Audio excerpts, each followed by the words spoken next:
From its incredible launch on the 5th of May 2018 to the present day as it reached its ultimate powering down, InSight has been an incredible lander. It has peeled back the surface of Mars and listened to the planet's slow heartbeat to gain knowledge unseen by any mission that has gone on before it. It has faced adversity. From day one, Mars fought back with an unending assault to wear it down or catch it off guard. But ultimately, its contributions to our planetary understanding are irrefutable, and it did so with a surprising tool, the planet's quakes. I'm Alex McColgan, and you're watching Astrum. Come with me and discover how InSight did what it did, as well as exactly what it learned. In this supercut, we will explore the mission of InSight as it happened. In the early hours of the morning of the 5th of May 2018, at Vandenberg Air Force Base, Space Launch Complex 3E in California, NASA scientists waited in nervous anticipation at their computers. Outside in the darkness stood an Atlas V rocket, a nearly 60-meter tall, two-stage behemoth capable of lifting nearly 9,000 kilograms into geostationary orbit. Atlas V rockets like this one have launched dozens of times, but it's impossible not to feel a degree of nervousness with each new attempt. Last time this launch was scheduled, it had to be pushed by several months because of a vacuum leak involving the size instruments in its cargo. Over half the missions to Mars to this date had either never left the ground or failed once they arrived on Mars. Even at this stage, there is always a chance of something going wrong. The Atlas V was here to carry InSight, a lander tasked with uncovering Mars's inner structure by studying seismic vibrations. It was not the first lander to attempt this, but it hoped to be the first one to succeed. NASA had sent 2 prior missions to Mars with seismometers, Viking 1 and Viking 2. However, Viking 1's seismometer malfunctioned on landing and could not deploy, and while Viking 2's seismometer did manage to get readings, there was no way of telling whether what it read was a seismic vibration or just the wind. This degree of uncertainty made its readings less reliable. With InSight, NASA would attempt to close this potential source of error. The signal came. Scientists received their last weather reports. Launching a rocket is a risky business. Wind speed, cloud coverage, even solar weather can negatively influence a launch. All must be accounted for. But here, they were given the green light. InSight would be launched within the hour. InSight is a meter-high, 6-meter-long lander sporting 2 large solar panels in a similar design to the Phoenix lander. It comes equipped with multiple instruments for scientific research. It carries a seismometer with a windshield and a robotic arm that will place the sensitive instruments onto the flat surface of the Martian planet. With this, it will detect the vibrations caused by quakes in the Martian mantle or by meteor impacts. Through careful evaluation of the time delay between the various kinds of seismic waves from a single event, it will be possible for scientists to piece together Mars's inner structure with a greater degree of certainty than ever before. But that is not all. Attached is a suite of weather sensing equipment to eliminate any debate as to the source of the vibrations it was detecting, not to mention helping scientists to better understand the climate on Mars. And to give it an even greater understanding of the state of Mars beneath its surface, it carries a mole, a hammer-powered digging tool intended to burrow deep into the Martian soil and take temperature readings. A large drill would not be economical to carry, so this was thought to be a more efficient design. The better we understand the structure of Mars, the more we can learn about its formation, and with it, the formation of other rocky planets in our solar system, like our own. With InSight, we hope to learn if Earth is an anomaly in the solar system. Are many of the other planets like us? What does this say about our formation? And so, at around 4 o'clock in the morning, InSight launched for Mars, causing bone-crushing G-forces. The first stage of the rocket burned for just 253 seconds before its fuel was expended and it detached. Then the second stage, Centaur, kicked in. This burned for another 14 minutes, which was enough time to reach escape velocity. InSight had been built to resist the strain. This first stage was a success, but now it would be time for the long trip through space. It would take another 6.5 months to travel across the 484 million kilometers between Earth and Mars. These months would be quiet, serene and cold as it drifts through the star-studded vastness of space. InSight's arrival on Mars would be quite the opposite experience. It would be fast, hectic and hot. InSight entered the atmosphere 125 kilometers up at almost 20,000 kilometers per hour.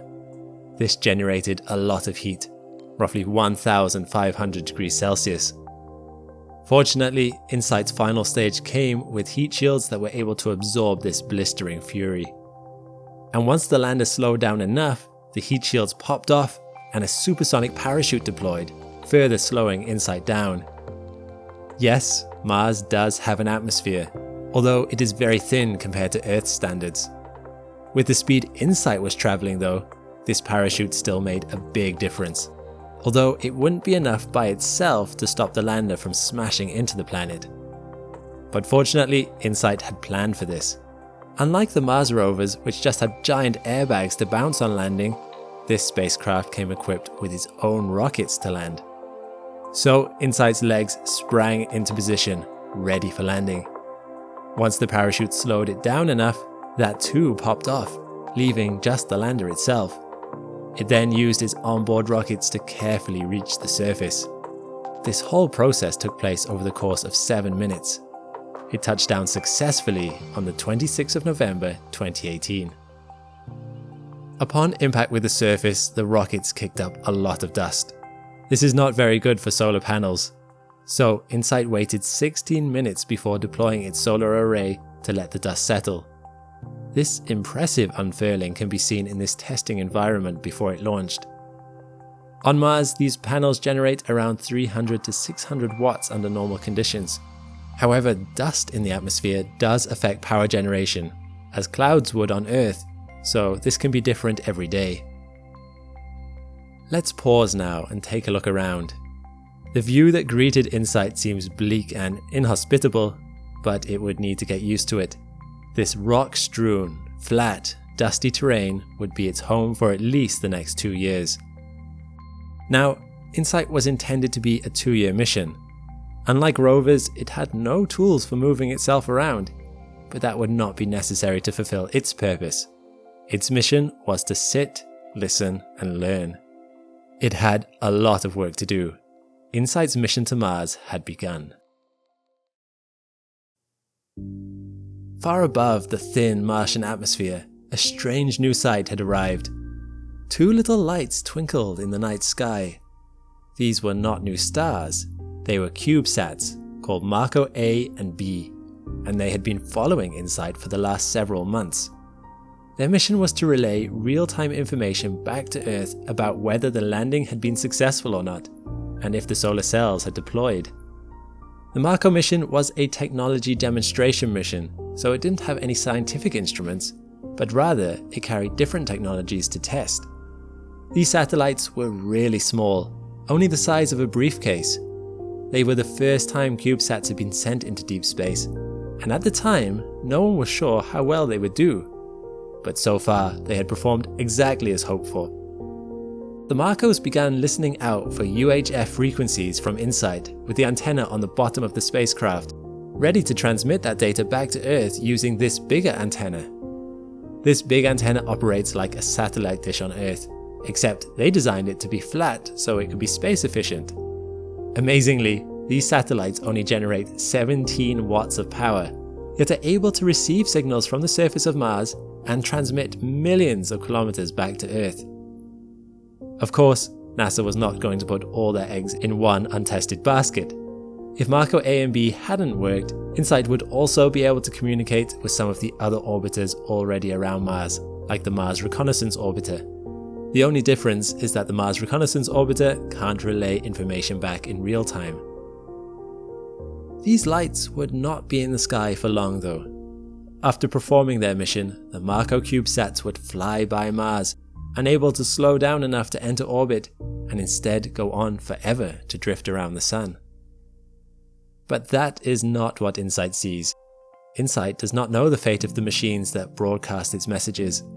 All it knows is that it's time to open its eyes, and maybe call to Mission Control to let them know it had arrived at its destination okay. The first thing InSight did was to send back signals to Earth that it had touched down safely. Along with that signal comes its first famous image. This image is a little messy. As previously mentioned, a lot of dust had been kicked up by the landing, as InSight used descent rockets to slow its fall.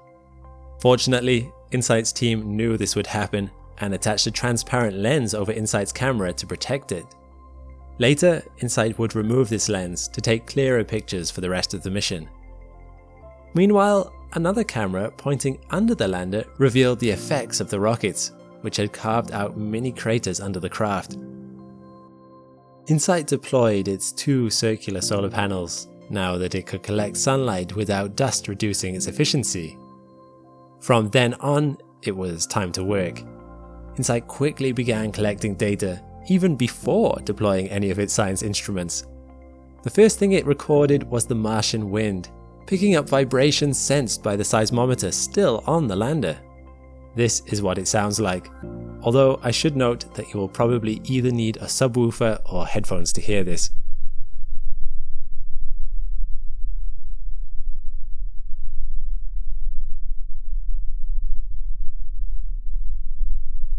This has not been sped up.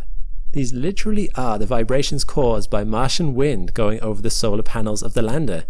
The frequency of the vibrations converted to audio. For the benefit of those who can't hear it, here it is pitched up by 2 octaves.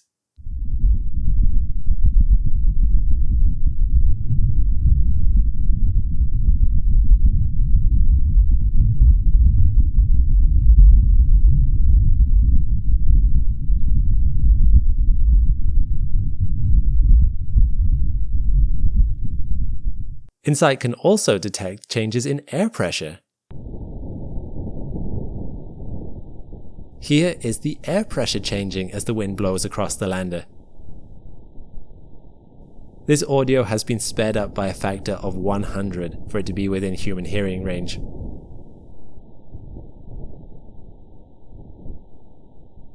What is fascinating is that we don't just have to imagine the wind passing by InSight, as it was also able to capture footage of water ice clouds passing by overhead, visibly showing the direction of the wind. Yes, although Mars is currently a barren wasteland, there is still a tiny amount of water vapor in the atmosphere. Now limbered up, its warm-up science done, InSight was ready for the main event. One of its primary missions on Mars was to listen out for seismic activity, but its seismometer, or size, was still strapped down on InSight's body. It would need to use its robotic arm to lift its size instrument and place it directly onto the Martian soil. But not just anywhere would do. If it was going to settle in for a long 2 years of listening, InSight wanted to choose the best patch of ground. Something flat, with no rocks in the way, so its windshield could lie flush with the ground and provide a perfect sound barrier, providing a means for size to collect its data uninterrupted. And it had a team to help it. Almost immediately after landing, InSight started collecting 3D images of its surrounding area in order to find the perfect spot to place the seismometer. Based on those 3D images, NASA actually recreated this area as accurately as possible back on Earth, even going as far as using the HoloLens augmented reality headset to match up the surface of Mars with the environment they were recreating. Once the perfect site was chosen, the go-ahead was given, and InSight carefully used its robotic arm to place the seismometer on the surface of the planet.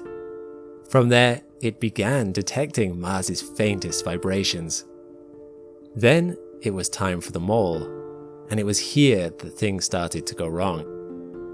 InSight's mole was a piton-shaped self-digging tool designed to dig up to 5 meters down into the Martian soil, taking temperature readings every 10 centimeters, and then extrapolating these readings to estimate the thickness of the Martian crust. A drill that could go this deep would have been too large and unwieldy to bring to Mars. The mole's internal hammer would get around this problem. By hammering itself gently into the soil and having the dust of Mars fall into the hole it was forming to provide it with friction, InSight's mole could in theory reach the 5-meter depth. InSight's mole had been tested in conditions recreated to be as similar to Mars's dusty surface as possible, only on Mars itself it wouldn't dig.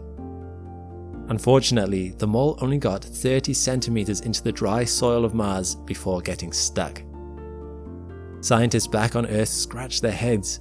Had it hit a very hard rock, or was the soil simply not providing enough friction? Either way, the mole was now stuck, tilted at an angle before it had even fully exited its housing. Earth-based teams attempted to replicate the problem and look for a safe way to pick up the housing around the mole and maybe use the robotic arm to straighten its course. They had to be careful not to damage it though, as the robotic arm had not been designed for such a task. After many weeks of deliberation, they split the task and started removing the housing to better see what they were doing. Carefully, they coaxed off the outer housing, but it would be some time before further progress could be made. If friction was the problem, scientists were considering trying to use the robotic arm to push down on the soil right next to the mole, hopefully giving it the friction it needed to start digging deeper. It would take careful planning before this method could be attempted though. It was July 2019 when the housing was removed, 8 months after InSight's arrival on the planet. It would be another 3 months before their next move was enacted. Meanwhile though, things weren't all bad. Back in April, InSight had detected its first Martian quake, and this is what it sounded like.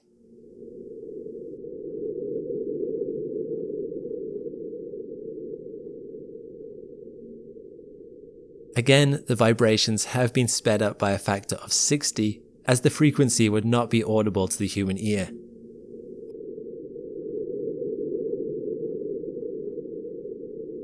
While data like this doesn't need to be converted to audio for scientists to use it, it is useful for us as laypeople so we can better grasp the data. What you will notice though is how sensitive the seismometer is. Even under the windshield, it can pick up vibrations caused by the wind.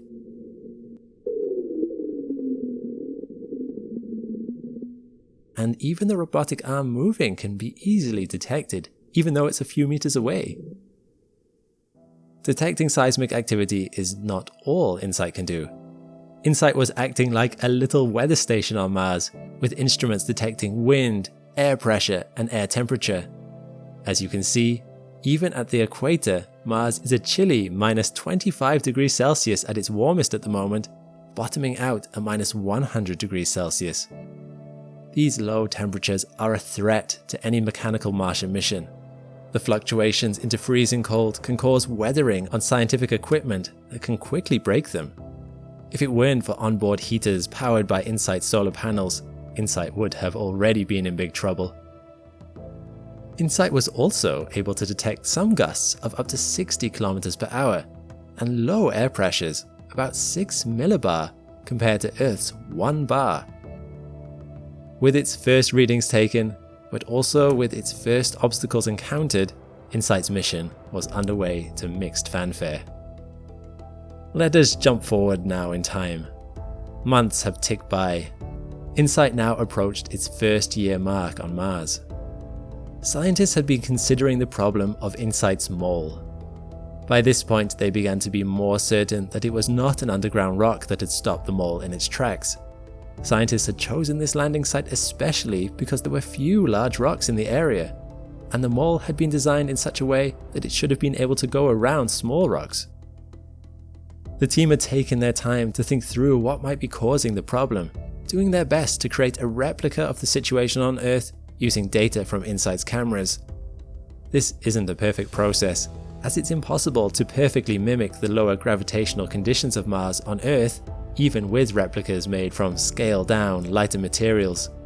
But by October 2019, they had figured out that the likely problem was indeed a lack of friction. When taking photos of the soil around the now exposed mole, they saw that the soil in this spot was different from what they'd been expecting. Although the surface you see here certainly appears loose and dusty, ideal for hammering-based digging, only a few inches deeper there appeared to be a layer of cemented soil known as duricrust. These particles of duricrust stick together more tightly, which means they won't fall into the hole the mole is creating, and thus weren't providing the friction necessary to dig deeper. Scientists hadn't realized that this type of soil was here when they picked the site for landing, as it had been hidden under the surface. But what to do about it? While InSight was equipped with a robotic arm, the top of the mole was not designed to be grabbed by this arm, so they couldn't just move it to another position. And as you can see here, there is a delicate cable designed to relay data from the mole back to InSight, which would be damaged if they just pushed down on the top of the pole with the arm. So, their first plan was to place the arm next to the digging mole, pinning the mole in place. Perhaps this would provide the friction necessary to get it started. Unfortunately, this proved to be not enough. The mole floundered in the dust, making no progress. Next, the team tried to scoop soil into the hole the mole had created. This also proved unsuccessful. More months ticked by, marking the time between each painstaking attempt.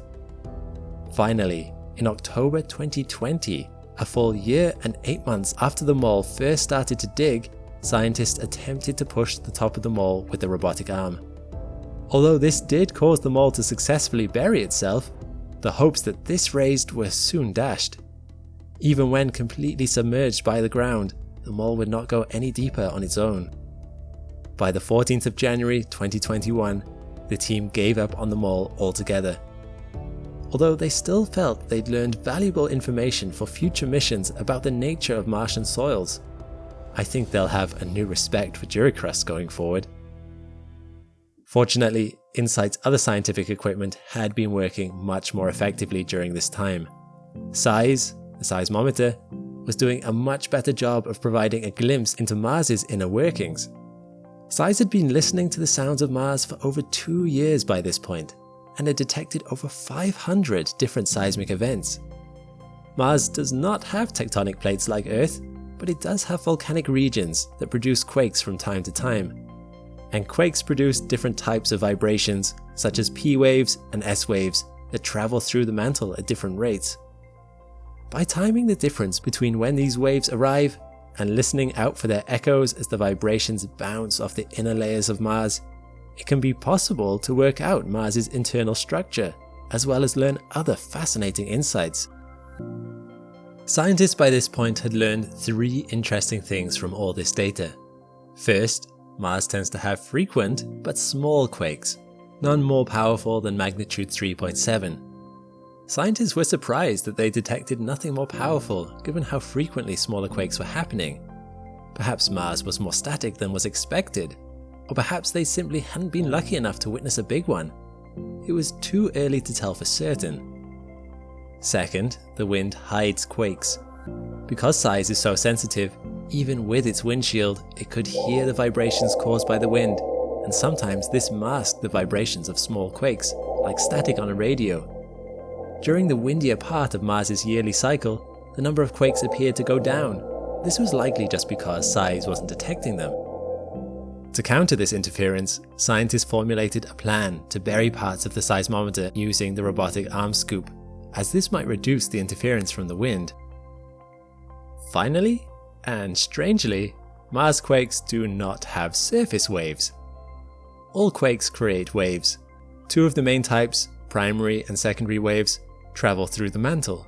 However, normally there are also surface waves that run along the surface of the planet crust. And for some reason, these were not being detected on Mars. Scientists are still not quite sure why, but wonder if this is evidence of extensive fracturing of the upper 10 kilometers of Mars's crust, which might be diffusing the waves. To find out more, it would be necessary to wait and collect more data. However, this is more difficult than it sounds. After 2 years, time was no longer on InSight's side. InSight had reached the end of its expected mission duration, and amazingly was internally still going strong. However, an external problem had arisen: dust. Little by little, fleck by fleck, dust had built up on InSight's 2 solar panels, the 2 solar panels that provided life-preserving power to its onboard heaters. InSight had no machinery to clean its own solar panels. Scientists had hoped that dust devils would blow away this dust in cleaning events, but although some dust devils had been detected, so far, by bad luck, none had passed over InSight. By February 2021, InSight was now only collecting 27% of its potential power intake. Choked of energy-giving sunlight, InSight was beginning to feel its age. Its spirit was willing, but its power reserves were weak.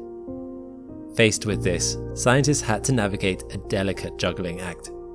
They needed to decide where to send InSight's dwindling power reserves: to the arm, to the size reader, the radio, or the vital heaters that kept InSight alive. And by February, Mars was entering its winter period, as well as aphelion, the time in Mars's year when it's furthest away from the sun, and the furthest from its precious source of power. There was only one thing they could decide. They had to settle InSight down to hibernate, using its power mostly to keep its circuitry safe and warm. They hoped that come July, as Mars gets closer to the sun again, InSight could bring its other equipment back online. Hopefully, a cleaning event would come along and the science could continue. Spring arrived. InSight awakened from its hibernation, but as it powered up its scientific systems, it still felt weak. The dust on its solar panels remained and was only getting thicker. InSight was faced with its own mortality, the growing realization that it would never get better or be at its prime again. But in spite of its diminishing power, NASA had been so impressed with InSight's data collection that they extended InSight's mission for another 2 years. InSight rose to the task. With limited time left to it and the end nearing, it threw itself into its task. Up until this point, no quake larger than a 3.7 mag had been detected.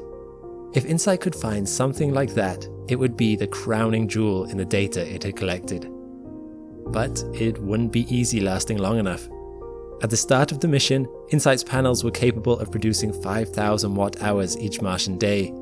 Now, they were only producing 500 watt-hours, about enough to power an electric oven for 10 minutes. It was now a race against time to find that last big quake before InSight powered down forever. Back on Earth, its team had its back.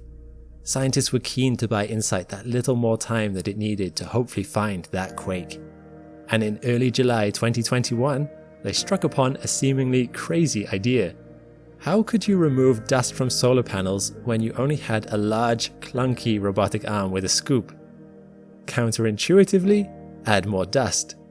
Specifically, to slowly trickle sand down onto the panels using InSight's scoop while the Martian winds were blowing. Hopefully, by doing this, the wind would alter the trajectory of the sand so it would bounce off the panel's edges, but as it hit the panel, it would knock dust loose, thus removing it in the process. This plan might sound crazy in theory, but incredibly, in practice, it worked. Although it wasn't much, by doing this, InSight gained an additional 30 watt-hours of energy a day. This boost in power provided InSight with an extension of life. InSight made it through the summer of 2021 and into the following year, which turned out to be a game changer. In the final year of InSight's life, past the point where it should have died, it detected its largest quakes. In May 2022, the ground rumbled. Data streamed in. InSight's size sensor detected a Mag 5 quake. Mars's lack of plate tectonics makes this a true giant of a quake for the planet. Just a few months later, InSight's end neared. In November 2022, NASA scientists started to pack down their side of the project. With the data that InSight had collected, they started collating it into a package that will be accessible to researchers around the world. They packed up the Earth-based replicas of InSight and the Martian terrain that they'd been using. They prepared to announce to the world that InSight is in its last couple of weeks of life. But InSight's legacy is not in the metal of its form, sitting forever on the Martian landscape. It is in the things that it learned, the knowledge it brought us. So, for one final time, what did we learn? To begin with, thanks to InSight's data, we now know that Mars does indeed have a crust, a mantle and a core, just like on Earth. However, that crust is much thinner than we expected. It contains 2 to 3 sublayers and descends 20 to 37 kilometers deep, compared to the Earth's, which can have a thickness of 70 kilometers. Its mantle is not as hot as scientists previously believed and descends a further 1,560 kilometers. Finally, its core is larger than scientists thought, with a radius of 1,830 kilometers. Surprisingly, it is also less dense than expected. This has led scientists to predict that it is not simply made of nickel and iron, like the Earth's core, but that it contains lighter elements like carbon, oxygen, sulfur, and hydrogen. This is a fascinating insight. It explains why the core of Mars is still molten. Much like salt's ability to reduce the freezing point of ice, which is why you see grit thrown on roads in colder weather, these lighter elements reduce the freezing point of Mars's core. It also points to the origin of the planet. These light elements must have been collected into Mars in the very earliest periods of the solar system's history, as by the time Earth was formed, these elements were not around in as great a quantity, explaining why Mars's core has them and ours doesn't. They were also found further out, indicating that Mars must have been brought closer into the Sun's gravity as time progressed, before finding the stable orbit it navigates along today. It confirms that during the early formation of Mars, all the cosmic dust that came together must have heated up and become molten, thus allowing the heavier core metals to easily sink into the planet's center. During this period, or soon after it, Mars began to experience its dynamo effect. Mars today only has a weak magnetic field compared to Earth's. Most of this field is left over as residual traces of magnetism locked into many of Mars's surface rocks. However, back in its early formation 4 billion years ago, Mars's moving metals in its core created a massive dynamo, imbuing these rocks with their magnetism.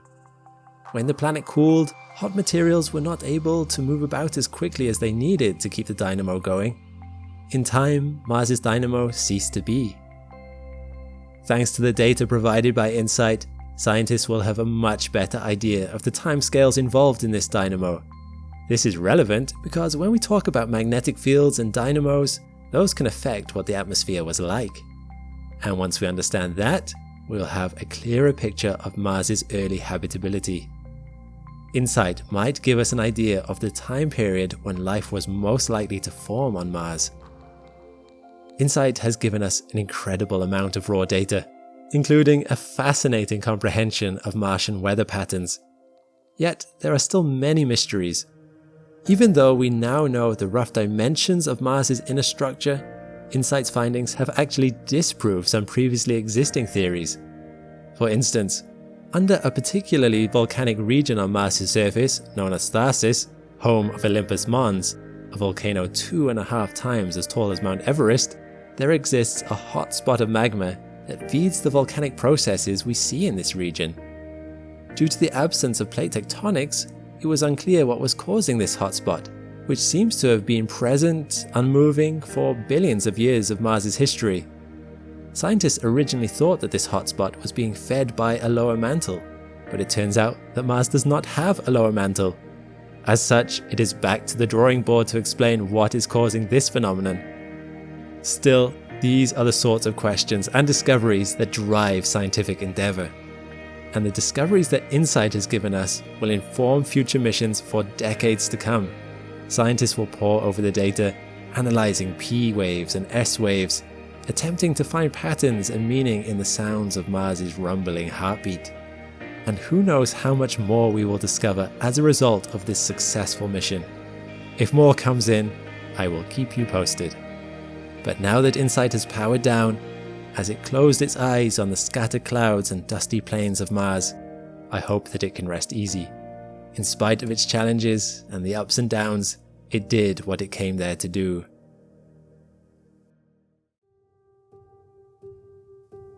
A quick shout out for my new display collection on planets. I put a lot of work into these and I think they look amazing. If you want your favorite planet on your wall, plus a discount on everything on the website, check the links below. Did you enjoy this supercut? Please let me know by liking and subscribing or leaving a comment. If you want more mission recap supercuts, check out this playlist here. And a big thanks to my patrons and subscribers. If you want to support and have your name added to this list, check the links below. All the best, and see you next time.